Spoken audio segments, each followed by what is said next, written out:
النهارده ياسين سيدي صالح ضمن البدلاء. مرة ثانية التسديدة لكن بعيدة التسديد. الكرة البعيدة أمامنا هنا من القائد بوخاتشوش.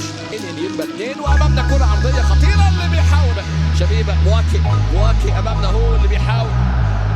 الحسين مواكي ده اللي بيحاول أمامنا هنا 26 عام.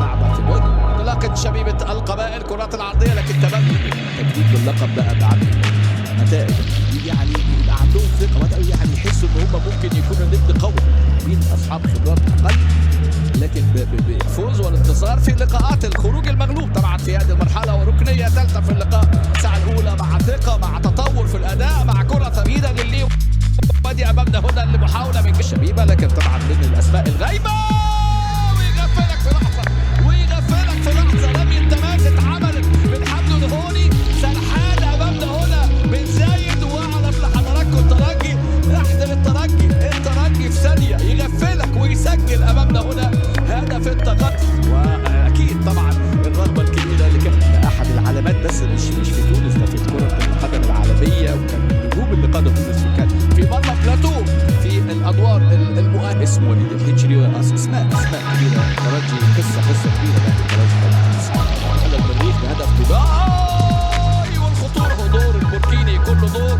ودي أمامنا هنا مواقصية بوخاتشوش والكرة بالشمال لكن فين يا أبو علي أو أبو علي اللاعب اللي عدى ولعب كورة ولكن تطلع كورة إلى حمد الهوني عدت الكورة خطيرة. بص الترجي موجة أمنينا مواكي القرار فين على طول إلى نهاية التاسع